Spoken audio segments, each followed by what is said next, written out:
हरे कृष्णा। भगवान कहते हैं, जिस प्रकार मनुष्य पुराने वस्त्रों को त्याग कर नए वस्त्र धारण करता है, उसी प्रकार आत्मा पुरान तथा व्यर्थ शरीरों को त्याग कर नवीन भौतिक शरीर धारण करता है। अणु आत्मा द्वारा शरीर का परिवर्तन एक विशाल स्वीकृत तथ्य है।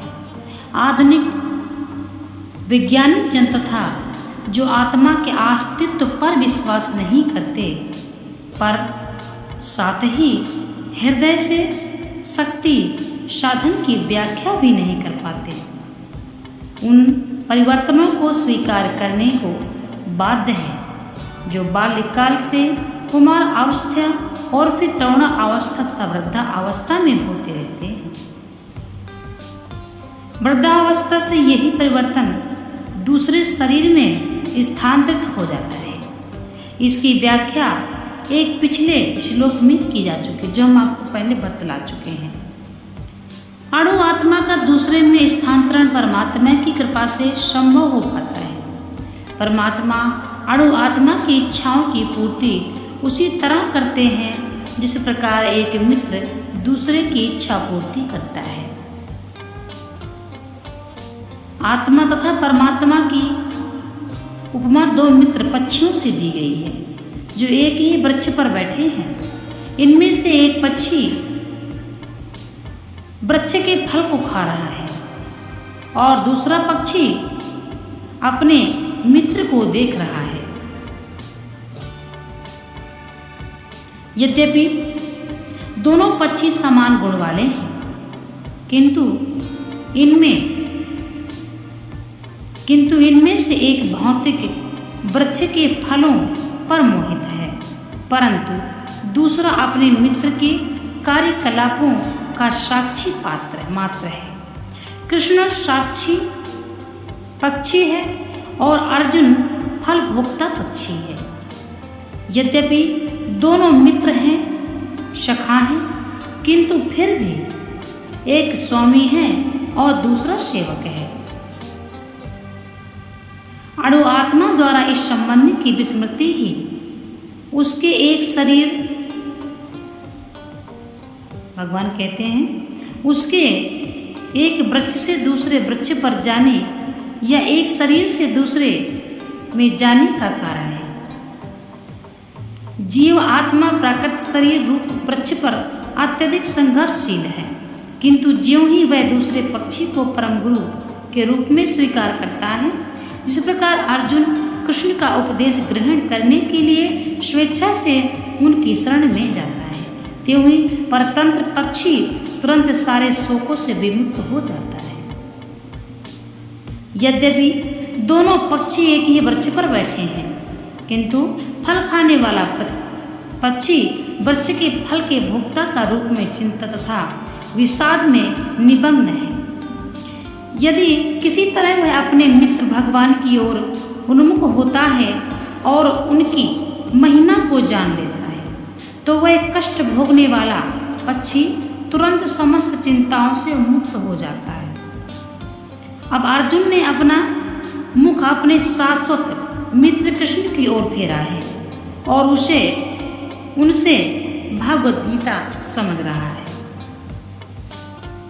इसी प्रकार वह कृष्ण के श्रवण करके भगवान की परम महिमा को समझकर शोक से मुक्त हो सकता है। यहाँ भगवान ने अर्जुन को उपदेश दिया है कि वह अपने पितामह तथा गुरु के देहांतरण पर शोक प्रकट न करे, अपितु इसे ये धर्म युद्ध में उनके शरीरों का वध करने में प्रसन्नता होना चाहिए, जिससे वे सब विभिन्न शारीरिक कर्म फलों से तुरंत मुक्त हो जाए।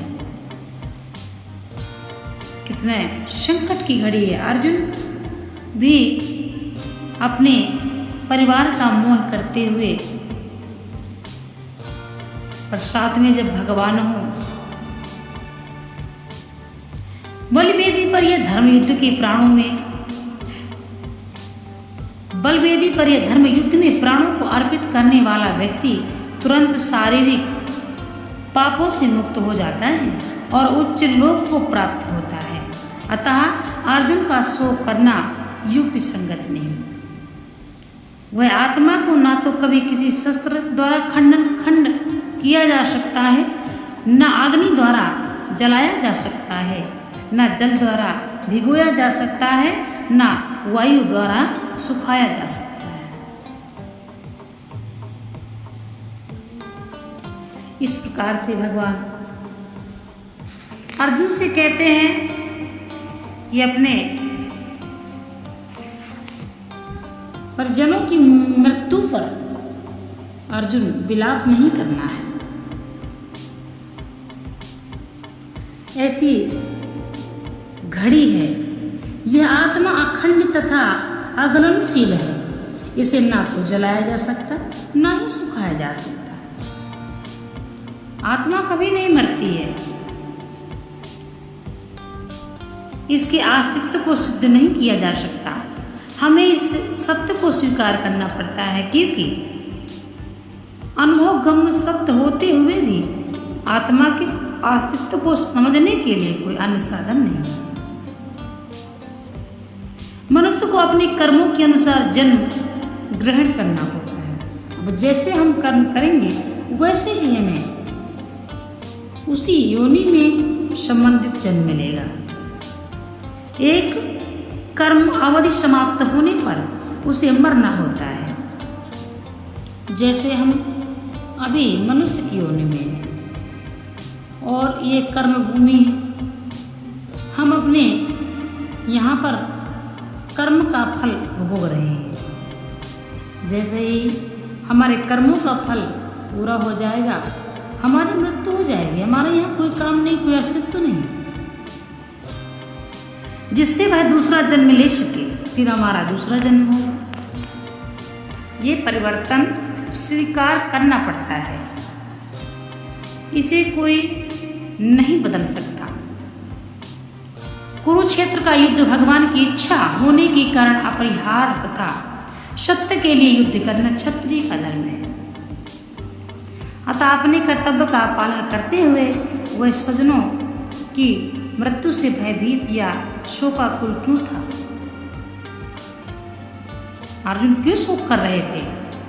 यह विधि को भंग नहीं करना चाहता था, क्योंकि ऐसा करने पर उसे उन पाप कर्मों के फल भोगने पड़ेंगे जिनसे वह अत्यंत भयभीत था। अपने कर्तव्य का पालन करते हुए स्वजनों की मृत्यु को रोक नहीं सकता था, और यदि वह अनुचित कर्तव्य पथ का चुनाव करे तो उसे नीचे